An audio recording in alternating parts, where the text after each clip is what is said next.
This is episode 34 of the Progression Health Podcast with online coach Paul Dermody. We're going to discuss how to age well, among many other topics. So, Paul, would you like to introduce yourself? Thanks, man. I feel like I didn't say this to you off the air. I feel like the implicit implication, if you like, is that I'm actually aging well, which is a lot of a lot of pressure to put on me at the start. Thanks, man.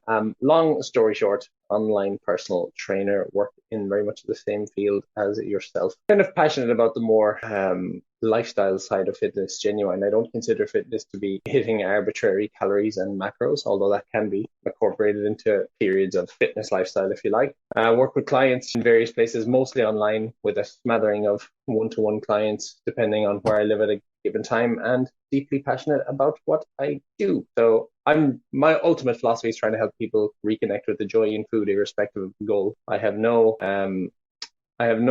What would you say? I don't have my colors nailed to a flag. I'm not pro or anti-diet. I don't think anybody should do anything specifically.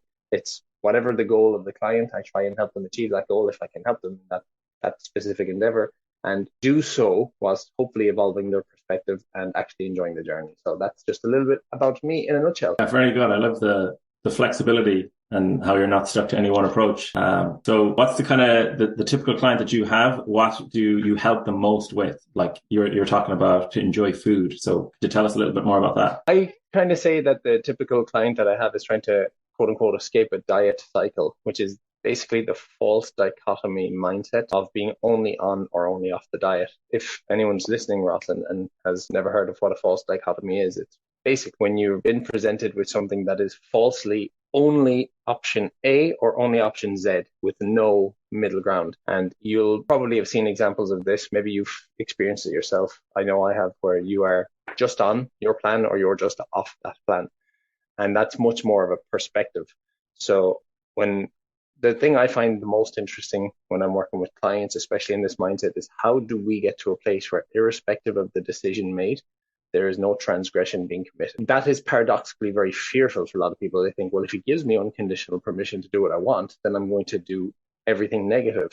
And I actually consider that to be the complete opposite. It's knowing you can do or eat anything you want gives you unconditional permission to do it. It doesn't mean you always will, but knowing that you can is the biggest difference, because then you remove that sense of threat that there's an impending catastrophe about to happen. Because that's what I've noticed. I work with, say, one specific lady who comes to mind. We have a very good client-coach relationship, I have to say. But I remember talking to her recently, and when we were speaking about things, we agreed that every time she woke up, almost every single day, she would be back on a diet, back on a very rigid set of calories that I did not allocate to her. And in her mind, the catastrophe already happened. She was just waiting for something in her day-to-day life to set that catastrophe off. So it could be something like forgetting her structured lunch, or it could be overtime at work, or it could even just be, honestly, it could be a change in the weather, by her own admission, that is. And she'd be back off the diet and she'd be ready to start again tomorrow. So we had to kind of get her to a place where the pattern itself, the actual, as I call it, the F-it mentality, I don't know about swearing on this podcast, but the I've blown it now, I've destroyed it now mentality, that's always going to happen. So we needed to get her to a place where she actually may have perceived herself to have blown the diet and then responded in a very different way. As in responded in such a way that is, actually, there's no bandwagon to get back on in the first place. If I stop getting back on a bandwagon, I will never fall off a bandwagon. I could actually talk about this all day and still only scratch the surface, by the way. So that's the client that excites me the most to work with. I have different kinds of clients. I've actually referred out a few recently who have just been interested in, say, going from 15% down to 8% body fat. I think I'm far too removed from that side of the industry to work with those clients now, and they'll be shortchanged if they come to me. But I get excited when I think of the behavioral element out of food and nutrition and the joy and basically personal values based coaching to kind of sum it up. So I don't know if you see that yourself when you're working with people. I know you're a bit more one-on-one than me, so I don't know if the nutrition aspect comes into it, but you might see patterns like this yourself emerging when you're working with people. Yeah, for sure. Just the big one I hear is just that, I was bad, or the food I ate was bad. And it's that black and white mentality, like you're talking about A to Z. And it's just like, that's not how food is, it's all in the dose really. So, yeah, for sure. I see that a lot too. Makes me think of, so we first met back in Galway City Gym. But back then you were a bodybuilder in a former life.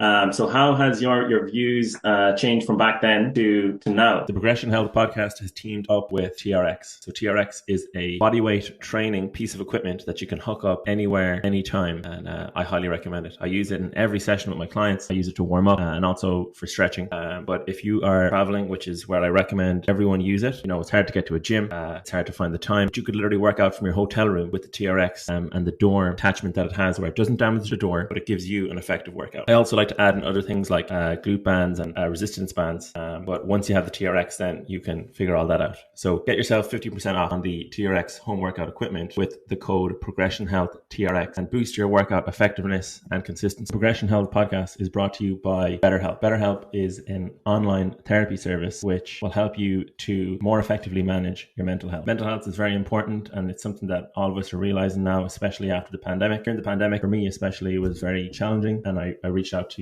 BetterHelp. I tried out a few of their licensed therapists, settled on one for the majority of the pandemic, and I found the help that I received invaluable. And the great thing also is that you can speak to your therapist outside of sessions. If it's not working out, you can switch. Very affordable. It's really easy to use also. And if someone hasn't tried therapy before, but you're kind of, you're curious, I would highly recommend BetterHelp. So what we've done is we've got a sign up link I'll attach in the show notes, and basically you can get a discount to get started and start improving your mental health today. So BetterHelp for better mental health, and just as you said at the start, aging well. I definitely think you're aging well from everything I know about you, and I see you doing, and you're still always getting your workouts in. So how has your view of fitness changed from when you were a bodybuilder to as you're aging well now? So I would have probably done anything back at 7 years ago to have the muscles and the physique, because I did think that was very much a missing component of happiness. I learned quite quickly that it wasn't.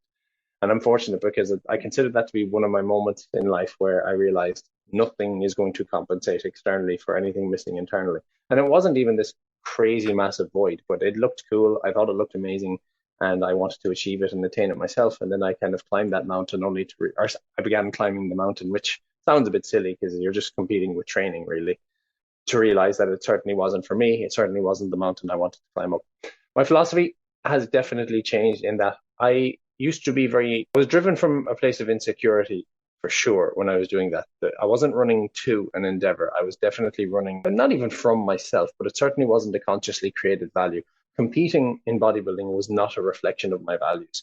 So if you see me training on Instagram and you see me maybe get a little bit closer to a Nordic curl or a one arm pull up, that is very much a reflection of my current value, whereas that wasn't. And I just didn't know it. I have since seen firsthand the dreadful influence that a lot of the mediatized culture has on us, where they're constantly reassuring us we can be successful, we can be gorgeous, we can be sexy, we can be everything we want to be. And that continues to torture us because most of us can't actually be that. We're also exposed to this idea where we can almost diet or train or do something, insert thing here out of our insecurities.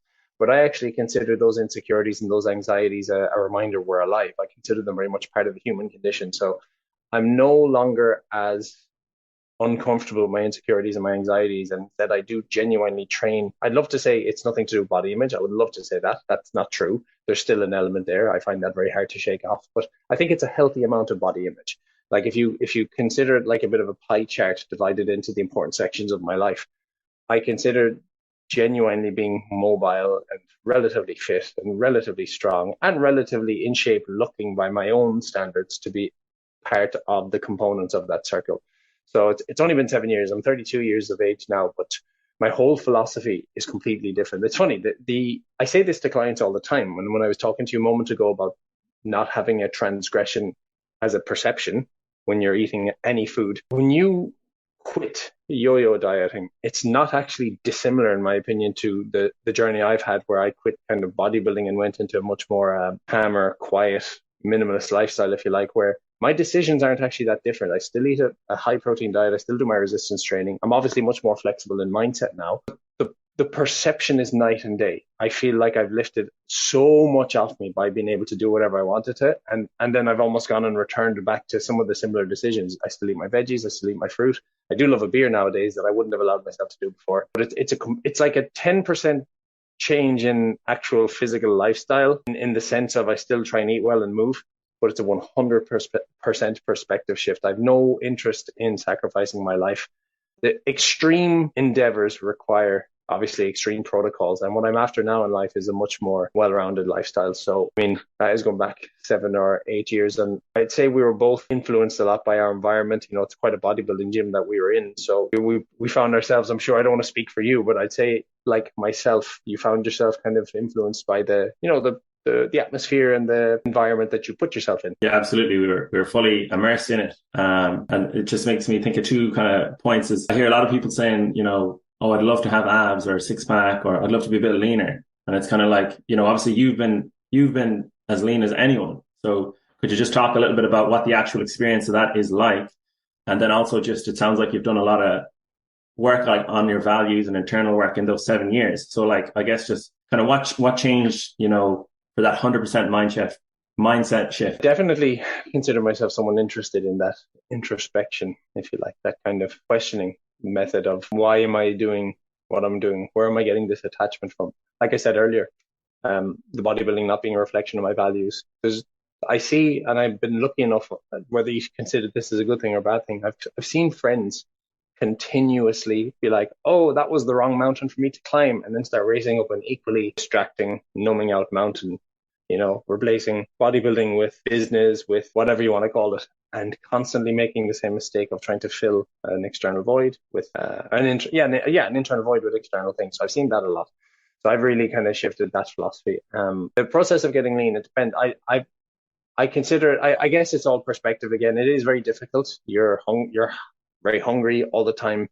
It's not, I wouldn't argue it's fun. It's definitely not fun, but I also think your perspective comes into it. I would consider myself someone who practices gratitude almost by nature, if I'm entirely honest. That's not something I've ever actually had to struggle with. So even when I was competing, say, or even in the last couple of years, if I've done quote unquote dieting phases, I'm very blessed that I have the option to restrict and exercise restraint with foods. I was in the Philippines in 2019 and I got a DM from somebody. This was Christmas, the day before Christmas Eve, and I got a DM from somebody, and I was walking down the street. Philippines is a very poor area. I saw people begging, literally looking for food to last till tomorrow.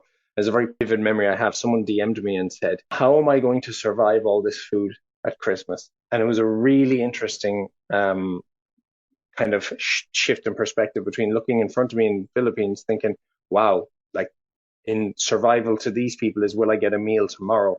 Survival to this person is, how am I going to survive the abundance of food? And I was kind of wondering, how are we defining survival? What's the perspective? And that's actually been one of the biggest things travel has offered me. Going to, very underdeveloped or developing countries will develop you in ways that you can't yet imagine if you haven't been lucky enough to do it.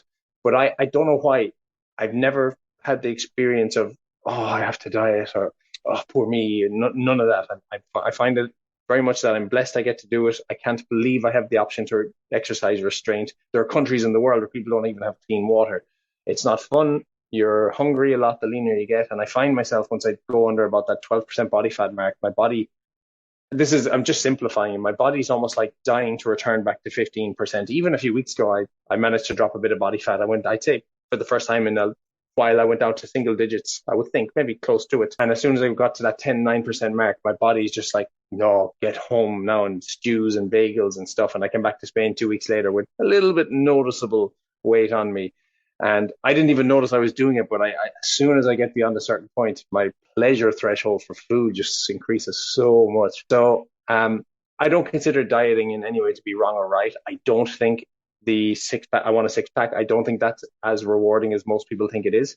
What I do believe is a lot of people don't consider what they genuinely have to forego in order to get it. What are you sacrificing by walking this path? And that's a question for anything in life. But and on a probably slightly cheesy and deeper level, I think fitness and getting lean, if lean is your definition of fitness, which it isn't mine, it starts as a kind of a get me sexy endeavor, and then it leaves us asking questions of a much deeper meaning eventually, sooner or later, where we kind of think, is this really worth it? Having your abs, I'm not going to say it's not a nice thing to have. Of course it is. It's a really nice thing to have. And then all of a sudden you find yourself having to forego other decisions that would lead to maybe the accumulation of calories and obviously body fat. So there's no wrong or right answer. It is definitely what you value at any given moment in time. But all I know is I've been valuing different things at different times in my life. When I was bodybuilding, it had to be lean. That was number one value, no doubt about it.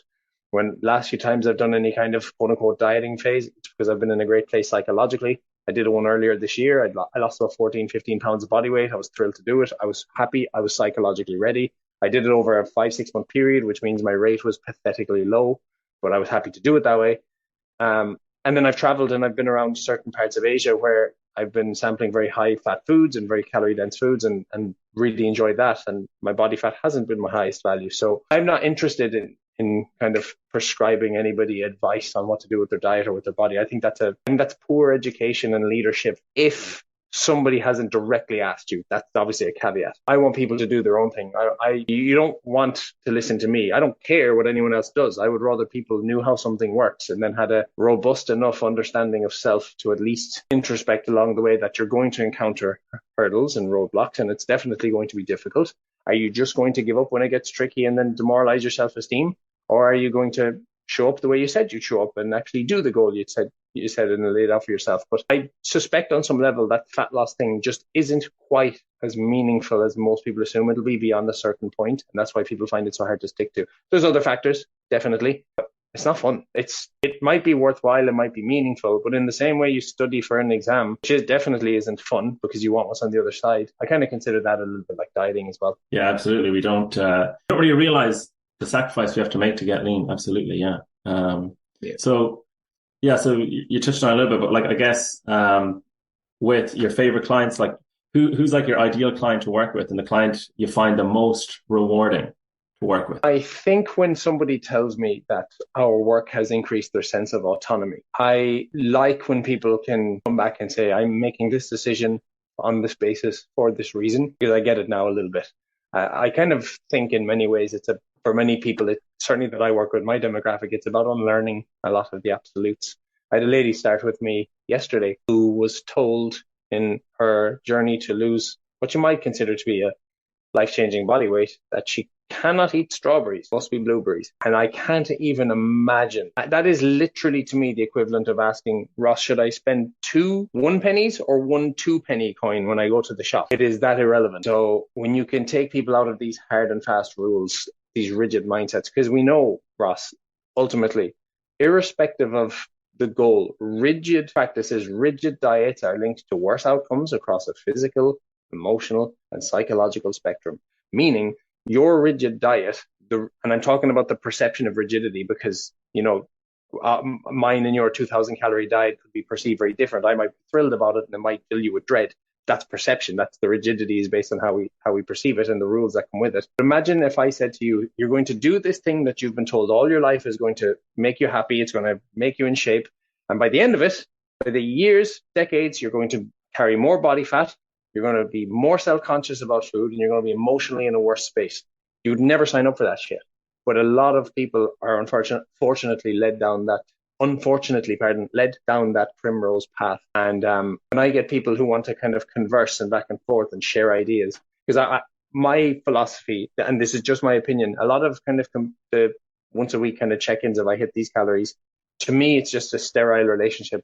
It's not, I don't bond, I don't form any connection with people over it. I've no real interest in that. I'm happy to have it part of a protocol, but I want to work away from that personally. So I like the interaction. I like the discussion. I want to what happens on a scale is fine. You have at it. If you lose 100 pounds, 20 pounds, done, go nuts. I'm much more interested in mindset wins. You might make a decision today that literally influences the rest of your life always, or you could just adhere blindly to a calorie number that I gave you and then report back to me and, get your pat in the head for the week. So for me, it's a no brainer. But again, that's just me. I think there's what I spotted when I started coaching people, and I've had to evolve my philosophy over the years. I'm far from perfect. Even in the language I use, I used to be a big one for humor and almost sarcasm and lightheartedness, and I've had to evolve that over the years because that can come across very much like an asshole when you mistime humor, even though you might have great intentions. And I consider myself to be someone with good intentions. It's being diligent, being very aware of the client's needs, and hopefully shaping their perspective so that they feel confident that maybe they will go down a period of aggressive dieting or intense calorie tracking for 8, 10, 12 weeks, and they'll finally do it because they love themselves or they want to see how far they can take it rather than that's the only way to drop body fat or love themselves or lose weight or anything like that. So people are going to be very different people at various stages in life. The Life with Paul or Life with Ross chapter in our clients' lives is a tiny fraction compared to the Life Without. So to me, and I don't always get this right, and I haven't always got it right, but I do my best to make sure that the footprint we make is one that's certainly heading in the right direction at the very least. Yeah, absolutely. No, as long as I've known you, you've always had great intentions and given great advice. So don't worry about Well, thank that. you. I appreciate it. Do you know yourself when you look back on something you used to believe, or maybe you might look back at a piece of content and you cringe a little bit thinking, oh, I could have said that or done that a bit better or nicer. I like when I first became a trainer, I was so I was like went in with my philosophy, and I remember I was like, right, no big words. I'm going to be that trainer who doesn't use big words because I know how I always thought that looked really stupid. It just looks like it's really insecure. Like, I get 42-year-old Sheila. I'm like, Sheila, you're about to do the leg extension. The quadriceps have four muscles, one of which crosses over both the hip and the knee joint at the same time. The triceps have three heads. I was like, I'll never make that mistake. But then I put them on a hack squat and I battered them until I couldn't walk. And I was like, that's just as bad. They text the next day, I'm aching. And I'm thinking, I should have like gently eased them in 2-3 reps from failure so that they get a feel and a taste for it. But instead, I just became another trainer that smashed them in a different kind of way. And I obviously learned as time went on, but that was probably the thing I look back on now the most. And I hope and I pray that the one or two clients I pushed too hard, hope they continued on after me. Yeah, and I'm sure there's the lesson there that, you go too hard and you know how far you can go type of thing as well. So it's not like a completely, fruitless effort. So yeah, definitely Good some point. value in that. I actually didn't look at it from that way, to be fair. So hopefully that was the lesson nice and early for them, that they're like, I can go places. Absolutely, yeah. And people are notorious for underestimating how far they can actually go, I think, is what it comes up with reps and stuff like that. So we've done them a good favor there. We all do it, man. Even I film some of my own sets and I'm thinking, oh, that was difficult. And then I watch back and my facial expression is still normal and, no change in pace. And you're thinking, I really wimped out there. There was 3 more reps there. I'm full of shit. So yeah, we're all tempted to wimp out of a set too early. Yeah, absolutely. Like perception and reality, like they can be completely distortive. So I guess that's where a good coach comes in and they give you some objective feedback. Yeah. So one of your posts that I really liked was the title, "Food will always be there. One thing most dieters don't consider." I love that reminder. Is that something that you kind of always use with clients? Is it like an older idea? Have you updated it? What are your thoughts on that? I stole it from my own girlfriend, who she said it to me years back, and I've since I was probably so long story short, I was coming out of a lot of binge behaviors in my teens, and the bodybuilding demands exacerbated it again. It's certainly not bodybuilding's fault, not at all. Some people do bodybuilding can come out unscathed, but it did exacerbate those patterns back in me, and I kind of went typical the typical person I would be, from one extreme to the other and all that stuff. But ultimately, Orla just was saying, whenever I would be planning on going back onto something aggressive, when we first met, when I first met my girlfriend, I was thinking about doing a second bodybuilding show. So I was obviously plotting my second very hard diet for it. But I just remember Orla innocuously said it one day, like, food will always be there. And it really struck. It landed. It was like a punch in the face. It was one of those moments that just made you stop and go, oh, well, like, just because I'm going to quote unquote diet on Monday, it won't make food any less tempting. It won't make it any less tasty. Fortunately for us, it's always going to be there. Imagine if it wasn't. She didn't say any of this. She literally just said the line innocuously, but then my mind just started going into overdrive with the ambiguity of the statement and the various contexts to which it could be meant. And it has definitely become a cornerstone of the philosophy of coaching. I try and pass that on to clients where they'll say, look, I'm ready for fat loss phase now. And ultimately the conversation will conclude, even if we don't say it directly, that no matter what the intentions are for Monday, there's only so much of a deficit you can create. If you go dieting, don't think that just because you get miserable on celery sticks, don't think you're going to be any more prone to a bigger deficit in any real world way than you would be if you eat your habitual diet, but just smaller amounts of it. And you'll see a lot in the industry, I'm sure you've seen it, Ross, where there's this very much a strong anti-diet kind of versus diet culture movement. And I think both of those movements go too far, personally. I think it's not helpful. I think, for example, if you step away from intentional weight loss and into let's say, an intuitive eating phase, which is something I actually take the principles of that and do with some of my clients who don't wish to lose body weight, I think that's incredible. I actually think you can eventually take some of the principles of intuitive eating and keep them as your mindset as you maybe step into a healthy diet phase in the future, or you may never want to diet again. Either way, that self-awareness is something we should all be coaching in people. Like, do what you want to do, know the trade-offs, know that there's risks to intentional dieting. The actual maintenance rate is quite poor. And if we were on more honest as fitness professionals, we'd be real and say, look, you might lose 10 to 20% of your body weight, but you're not probably going to have a crazy transformation for life.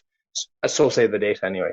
Now, I also believe, just to piggyback off that, that if your own perspective and mindset is one of just different elk and different gravy, I think you can completely transcend any kind of data and just go and do your own thing. I do believe that too. So, but that's neither here nor there, and that's just a personal opinion. That's not anything I can actually back up. But yeah, food, like when I'm talking with my clients, I'm trying to remind them, look, it doesn't matter. Fat loss itself is going to be very unspectacular. It's going to be dull, unspectacular, boring, droll old Tuesday is going to be needed to be adhered to just as much as anything.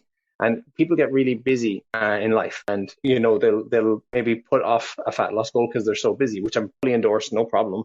I don't think everyone should lose body fat, but they might start to put off other things like training and other things like movement and activity and sleep, which I cannot endorse, because I think that if you imagine fitness to be like a switchboard, and okay, fair enough, you're taking down, say, one aspect of it, you can still have all the aspects like sleep, movement, stress management, all the other good stuff that literally are in place, so that if you ever want to change body composition, you just have to adjust one factor, which is nutrition.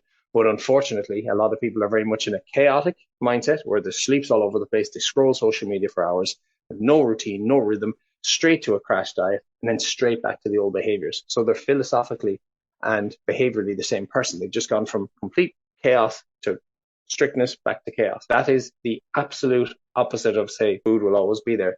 So the reason I'm so adamant, and we touched on aging well at the start of this podcast, the reason I would be adamant on thinking about this from a much more long-term perspective is when you have all those factors in place, when you have all the kind of the factors in place, it's going to be a lot easier to tolerate boring days off. I know I'm on a bit of a tangent here, but I said when people are really busy, they find it hard to diet. Boring Saturday or nothing to do, a day off is going to present the same kind of challenge in a different kind of way, just kind of like boredom eating. So there's no day that this is challenge free. There's no day that this is just easy. There's no day that you get a smooth run. And behind all this spiel, ultimately, literally lies the philosophy that food itself will always be there. It doesn't matter. So get rid of this idea that the food aspect is going to become any easier than it is now. If anything, adopt a really healthy amount of pessimism that maybe I won't be as adherent as I want. And there will be roadblocks along the way, and there will be stumbles. And if I can just practice getting good at the consistency in spite of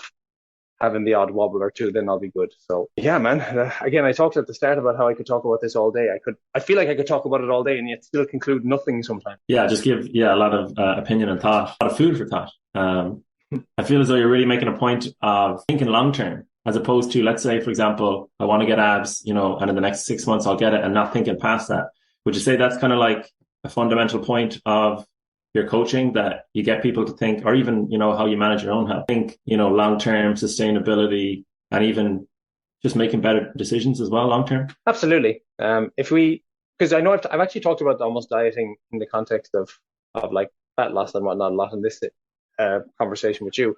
And it's funny because it actually does come up surprisingly low amount of times with clients. Like, we don't actually talk about foods and specific calories and macros that much. I completely agree with you. I don't know how you can live if you don't have a solid sleep routine. The difference is indescribable. When you get your sleep in order, even if people I know are notoriously poor sleepers, but you can't say you're a poor sleeper if you're scrolling social media late into the night. If you've no kind of set or similar waking time and bedtime, but particularly waking time, those things will change your life. Because if you think about what sleep actually does, beside the fact that there's less time awake to nibble on food, because let's be real, nobody's getting Ben and Jerry's out of the fridge at 6 a.m. It's always in the evening when we're up too late. When you think about that, when you think about, making decisions in a tired and fatigued state, and even when you think about the effects on our hunger and fullness hormones, that our hunger hormone is literally higher when we're tired. You think about the actual effect that a good night's sleep has on those things, you immediately put in place the foundation for really good things to happen. So you're probably going to get more neat activity and more movement. You're probably going to be a lot more calm. And then obviously routine is just such a vital component for us. And plus less time on social media. People who are up late are definitely either watching like too much Netflix or on too much social media. And I'm not judging that stuff. I'm really not. Do your thing. I hate this righteousness that a lot of entrepreneurs have of no TV, no days off. Just no TV that eats into your bed schedule, because it's so important. So when you get all those right, all of those things right, it is fascinating how much of a chore nutrition seems to not be, in my opinion. If you really think about nutrition, is It's more trying to eat in a very structured manner. So if you eat breakfast, lunch, dinner, and supper, and you sleep well, I hand on heart believe that that mindset alone is going to take away a lot of people's heartache. Because I talked about how rigid dieting was linked to worse outcomes and how people go from chaos to binging to chaos. Structure and routine are two remedies to that.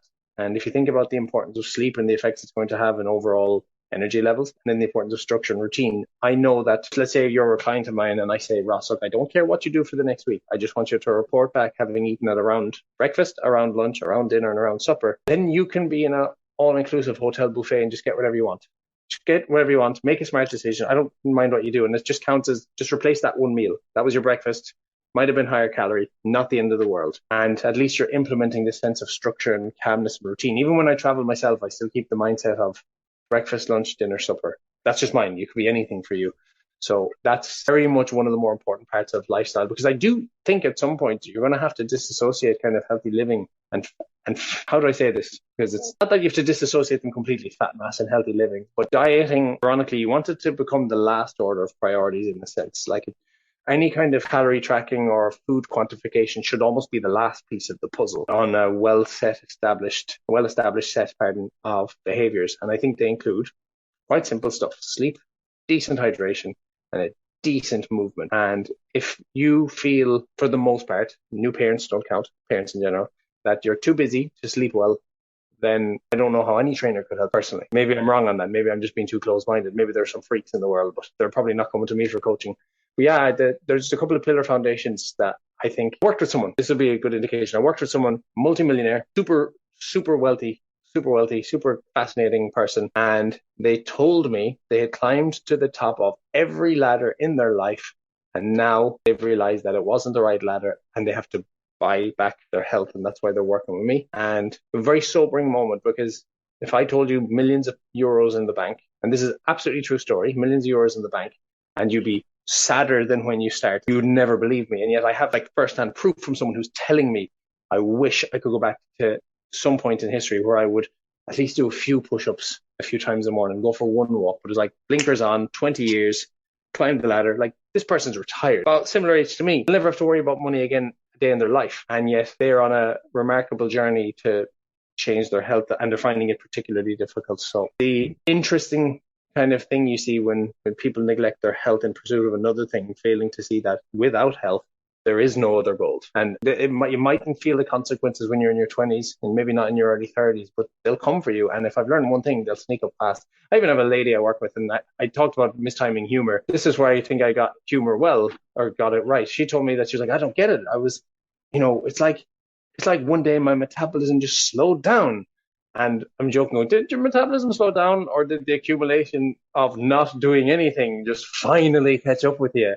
And it's like, oh, yeah, that does make a little bit more sense. Yeah, it's all habits is what you're referring to, which is like, yeah, it's not, we don't focus on the goal of the body fat. We focus on the habits, and then the body fat falls into place. So just in terms of like health habits, as you age, like, what is it about like certain systems, routines, that kind of schedule and stuff that, like, in your opinion, helps you to stay healthier? Why is it important to have those 3 meals? Like, what does it allow you to do? Or, what are the health benefits from that? So if we're talking about, say, long-term health, a relatively seamless control of body fat mass is what we're looking for. And if you think about your hunger, if I locked you in a room for 3 weeks, you'd survive without food. Maybe not water, but you'd survive without food. Yet if I asked you to go from breakfast to lunch, you might report, oh, I'm so hungry, I'm so starving. We program our hunger cues psychologically. So if you think about somebody who may be living with obesity, or somebody who's living completely in a crash diet mentality, if you've ever noticed, they might report to you saying, I have no knowledge of when I'm hungry or full. I don't actually have that knowledge. I don't have that biofeedback the way you or I have it. Whereas if you start to eat over a period of time, breakfast, lunch, dinner, supper, again, in mindset, it could be anything you want it to be, you'll notice that your hunger arises at around breakfast time every morning. It's that, whether it's psychological patterning, call it whatever you want. And then it goes down, you eat your meal, and then it comes back again around lunch. And you're not thinking about food in the meantime, assuming your meals are satisfying and satiating enough. So it's the subliminal programming, if you like, or the psychological programming of your mind to get hungry at very similar times daily, plus just the habit. Like, for me, I wake up in the morning and I know that I have my glass of water, wait an hour, then I have my breakfast. And it's almost autopilot now at this stage. Similar with training exercises, I think a lot of people complicate this. I could talk about this for a full podcast in and of itself, but I found, I don't know if you agree, a lot of people hate exercise because they think you have to destroy yourself to get the benefit of exercise. Whereas all you need to do is get good as a pull, push, and some lower body movements. And when I program for people, they're like, not hard enough. And I'm trying to gently tell them, you say it's not hard enough, yet you haven't stuck to a training program in 20 years. Try the bloody thing. So there's that aspect too. So the importance of routine just comes in reducing the amount of friction between you and what you want. Like, there is no spectacular moment. There is no suffering for a goal if you're looking at aging well. There is just a series of small behaviors that you do and embody well. And I don't think it's ever too late to become the person you want to be. I remember someone messaging me before, I'm 50, is it too late? I really don't think it's too late I can't ever promise you an outcome. But if you start embodying small behaviors of routine, structure, movement, quiet reflection time, I think these are some of the most important pillars of health as we grow old. And the other thing, that this is a complete personal bias, and I don't know if it'll fit into you, I have found like less is so much more. I've done so much downsizing in the last year. I have so few things in context of what I used to have. I still have a few too many clothes, but I'm going to get rid of a lot of them when we move again. Don't even have a gym membership anymore. I just have a backpack and a pair of gymnastic rings, which I'm not very good at. Hey, you have a home gym in your bag. And this, the live in a small apartment on purpose. I have very little things, and I almost feel like I've escaped this kind of game in society in a sense, or at least I'm trying to do my best to escape a game of who can die with the most, who has the biggest car, who has the nicest house, who has this, who has that. And the life that I'm living is one that I'm consciously trying to choose the least regrets or the fewest regrets possible. So there's that aspect too. But some people aren't necessarily in a position to do that because of kids and commitments and mortgages and maybe stuff that they made prior. I'm just fortunate. I don't find myself in those positions right now. Yeah, that's your system, is to kind of be, for want of a better word, like minimalist, which, you've decided with a lot of forethought, which sounds like really, really desirable. It's just simple, less decisions, less friction, like you mentioned. So yeah. Friction. It's friction, Ross. It's complete friction. If you talk about a healthy lifestyle, I don't know. Do you know what I really do like in the health and fitness movement now is I think it gets really misunderstood. I'm not saying this. I think body positivity and health at every size is a good thing overall. I think it kind of goes a bit too far, but I like the fact that we're not equating, say, things like body size to health and fitness and whatnot. And I like the fact that we're genuinely being very, again, it's become a bit of a dirty word, but diverse in things like. And I think that comes from encouraging people who maybe do live in a bigger body to start removing friction relative to where they are and start trying to make it a bit easier. Because what I've noticed is people who live with obesity or people who live in an overweight body that they don't want to do so anymore, they really overestimate the difficulty that they need to live by. Now, there will be difficulty in certain pattern breakings, like let's say you have a big appetite, or let's say you pass your favorite takeout in the evening and skipping that and going home and cooking a meal. That's the difficulty. But the difficulty shouldn't be in starving yourself to death and then like trying to do that for the rest of your life. So it is friction. And it's not easy. And sometimes for a lot of clients, it might take a therapeutic setting. It might take work with a great therapist, or it might take work with a trainer who just understands you, who's certainly not filling a therapist role, but who's certainly provoking the best in you. But yeah, when you say that friction, I know you're only echoing back what I said, but just trying to make it as smooth and seamless as possible, which isn't always easy. Yeah, it's in those little decisions, and just kind of, for some people, the little decision could be just to pass the takeaway instead of to stop in. That could be their habit that they formed, So everyone has their own little individual challenges. So we all do, don't we? Absolutely, for sure. It's kind of, I think, awareness as well is like a big point that underlies everything you're saying, to realize what are your individual challenges, Do you think the challenges that we face in terms of managing our health, aging well, do you think they're individual, or do you think you see a kind of a trend among your clients, yourself, your friends, people you know? I think the perception will probably always be individual. I think no two people respond to stress the exact same way.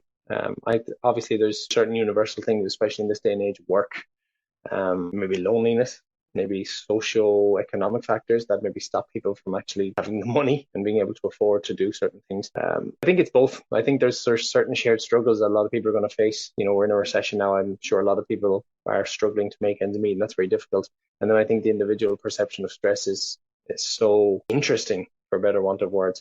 But all I need to do is just watch how, say, I live, like I said, one bedroom apartment with my girlfriend, and how she responds in certain situations.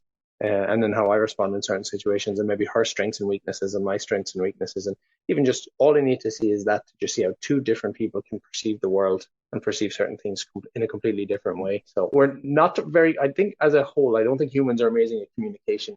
I think a lot of the remedy to this is to become a lot less judgmental and a lot more open and honest. Like, I don't believe in sugarcoating things for the sake of it, but I also think tough love can just be justification for being an asshole. So, yeah, I think if we get better at communication and make it a little bit, however we do it, I don't know, make it a little bit more inviting, maybe a little bit more quote unquote safe for people to just open up and say, look, I'm really struggling here. I'm really having difficulty with this part of my life. Help. And even if we don't have the emotional capacity to help, then I mean, when I was 15, one of my friends asked me for coffee. Maybe not coffee, because I don't think I drank coffee at 15, but we certainly went somewhere to a cafe.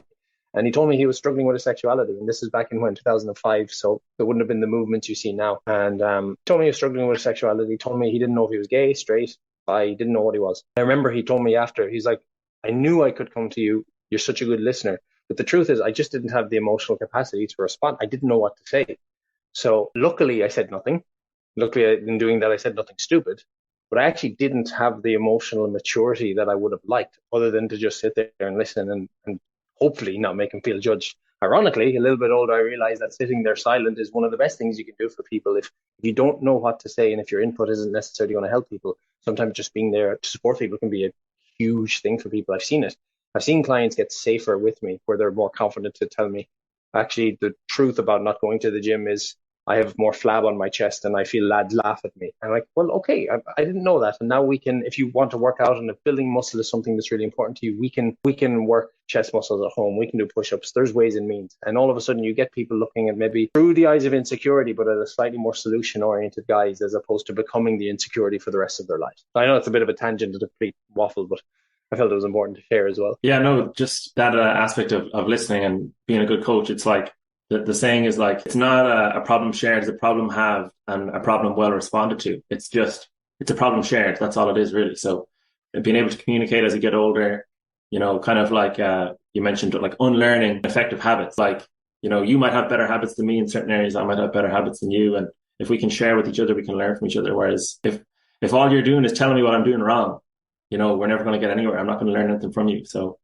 totally. That's a great point. That even that skill in of itself, you never want to lie to someone, but if someone's doing their best, and this is a really good skill for human beings, well done on trying a thing. Like, well done, rather than someone could send you a chest press and like it could look garbage, the bar could be wobbling, and like you might see someone who's got really poor control, like, oh, you need to get lower on your bench. I see, and I mean this, I see somebody who maybe stepped out of their comfort zone and did their first rep. They are now ahead of the person not doing the rep. So I totally agree with you. I think that's a great point. Absolutely. And just kind of going back to the point of like people being in bigger bodies and diversity and stuff like that, it's like we need to encourage people more, like encourage everyone to be more active, to do that little bit of activity, whatever their challenge is in terms of being active and exercising more. I think just as coaches, like adapting more and encouraging people more and being less judgmental, especially like on the gym floor where I think people can be especially judgmental. It can be cruel. I agree with you because people have heard all this information before, so it's not an absence of information. And I obviously don't have the answers. I do have a long-term client. She's been with me 3 years. She told me that she went to a gym years back and she hopped on a treadmill just to get a feel for the place. And one of the trainers came over to her and said, no, you shouldn't be doing cardio if you want to lose fat. You should be in the weight room. She hadn't mentioned that she wanted to lose fat. So obviously, that put that in her mind, which was really not a nice thing. And we're working together. And she said the reason she's been with me such a long time is because I never assumed that she wanted to lose body fat. But, I learn from my clients, man. I'm learning just as much from them as they might be learning from me. They teach me a lot, particularly from eyes and from viewpoints that I couldn't necessarily have related to or struggles that I've never had. I'm lucky. I consider myself naturally an empathetic person. Since I've been a young child, I've always been able to feel people's emotions. You vibe well off people. You can feel certain energies of people. And it's a skill, fortunately, that lends itself to coaching. Like I said, man, I don't always get it right. I'm listening to here. I'm sorry, I'm speaking with you here, and I'm not speaking to someone with all the solutions. This is me doing my best. Yeah, man, not assuming anybody who's going to move wants to lose body fat is another good thing. Like you said, if we're going to encourage people to get moving, then maybe the carrot that's at the end of the stick or whatever it is, or at the end of the string, shouldn't just be fat loss. Maybe we should be encouraging deeper motivations. Yeah, maybe it's something as simple as like your mood, even, just to put yourself in a better mood and if fat loss comes about, great. But that's something. Well, what are you going to do on periods of your life like that? I've been there. I'm sure you've been there, where you're like, I'm not prioritizing fat loss for the next few months. I don't care. You're just not going to move. We need to have deeper. And if we're the fitness industry and we're trainers, and if we're setting the standard, and the blueprint is, I'm not dieting right. So throwback to my cardio throwback picture, throwback, like we're setting the standard. What message is that actually sending to people, that the only incentive for actual exercise is just fat loss? I actually think that's a really, really bad value to send to people. I think it's having the opposite of the desired effect. So I think if you can exercise irrespective of what you're doing with your nutrition, you're going to get immense benefits anyway. I think we need to drive that home more. Yeah, absolutely. Like I would be prone to little bouts of anxiety. And running for me has become like my medication almost. It's like I tell myself to run to feel less anxious because I know then the rest of the day or, even the rest of the week, even knowing that my system is running and that's my system for managing my anxiety. It's like, sure, maybe it helps me to lose a bit of body fat or maybe even just maintain my weight. But that's just kind of like an extra benefit that I found through exercise and I guess through being less rigid as well, actually, kind of like you mentioned, get away from being rigid. So, exercise can be so much more than fat loss for sure. Yeah, 100%. It's so interesting, isn't it? I think if you talk to any trainer who really loves what they do, I think we've all really gotten into it because we all got so messed up with rigid mindsets, and now we've seen it from a different perspective, and we just want other people to be like, no, it can be fun, it can be great, and food can be amazing. And like, there is obviously a subset of the industry that are like, no carbs, do bodybuilding stuff, but there's also a side of the industry that's very like, we've done everything so stupid that we could write the textbook on literally what not to do and probably wouldn't have enough space. That now we're just thinking this doesn't have to be a misery. Don't make the mistakes we made ultimately. Absolutely, yeah. Learn from our failures so that you don't have to make them again. Absolutely, yeah. And just to wrap up, a final question, kind of topical. You mentioned recession. I'm just thinking, let's say someone's struggling with their health, they want to improve it, but we're in a recession, right? So money's a little bit tighter. How do you kind of provide value to someone to be like, health it's worth investing in, to budget for a coach, for example, to make that commitment to your health. It's worth it, even though, times are tight. The truth is, I don't convince anyone, and I would never convince anyone. I do believe, and because you are a business person, and I think the reason a lot of good trainers go to business is because they've no business heads and they're too people centric, people oriented. I also think that can go the other pendulum where there's just a lot of narcissistic toxicity of give me all your money. But I don't. There's an idea of never sell the unsellable. And I think if it's a case where somebody's genuinely in a position where they can't, the money is tight right now, it might be best for them to just try and either go it alone, or it might be like maybe they've other stresses on the internet, YouTube. There are channels on YouTube that give out genuinely very good free information that I've seen. I don't think in my podcasts, I don't think I've said anything in my coaching that I haven't said on a podcast as a blanket statement. I think it's just the context of when I say it to clients really matters, and that's the magic. And ironically, giving out my best work for free has made me busy, thankfully, on that. So yeah, the truth is I would never try and sell someone that isn't 100% committed to me. But that's actually nothing to do with a recession or anything like that. Is I just want the person who's come to me to want to work with me. And if someone has decided that it's not of a whether they can't genuinely afford it right now, which is perfectly valid, or whether it's not a high enough priority in the hierarchy because they'd rather use that money for different things, I think that's completely personal. So I think personal training, if I'm entirely honest, I do think it is more of a luxury than a necessity. I think you could easily, within 2 to 3 hours, learn some fundamental principles of decent nutrition and movement if you'd never heard of it before from reputable pages on YouTube or whatever it is. So yeah, we're not in the business of changing people's minds or convincing people. We're working with people who are already convinced. It'll drive you crazy. I don't know if you've ever had clients that you maybe didn't click with. It's happened a couple of times, but I just get the feeling that convincing people to come to you is going to end up, you've lost the. It's not that you want to ever play games with clients, not in the slightest. I would never think about it like that. But leverage. You don't want anybody to almost hold leverage over you to be, well, you convinced me this, now you owe me, I paid you, get me the results, that kind of thing. Which every trainer has definitely experienced that. And it's not a nice feeling because every trainer does want to do right by their clients. Well, for the most part, I like to think most trainers do. So I need someone to have, like my favorite clients to work with are people who quote back stuff I said on episode 37 of the podcast. Like, been following you, like what you did with this client, saw what you said on this Instagram post. This is my struggle. I believe you can help me. They're the people I click the most with. That's why we talk about recession, we talk about pandemic, but like I've had clients now, a decent subset of clients going into their second and even third year. And I think it's because we really gel. I think it's as people. I think I provoke something in them and they make me enjoy coming to work, and that relationship shows. I've also had people ask to discontinue after 1 month because what I offer isn't what they needed. And that's perfectly fine. I have no problem with that when they communicate and it's done maturely like adults. It's grand as well. So that's literally the reason I would never try and sell someone. I don't want the latter. I don't want somebody who I have to convince to work with me. If I'm working with someone, I thought about it long and hard. I want you. I budgeted for this. I took a loan out from my sister when I started my business to work with a trainer in the United States. It didn't turn out to be the best return on investment ever, to be fair, but I had decided it was going to be this guy, and he was very expensive. And my sister said she'd give me the money because she felt that she was like, I trust you. I think you'll do okay in PT, and I trust you'll give it back to me in the future. So I'm not saying do it at all costs and don't put yourself into debt. Definitely not. But when you've made the decision to work with someone, you know.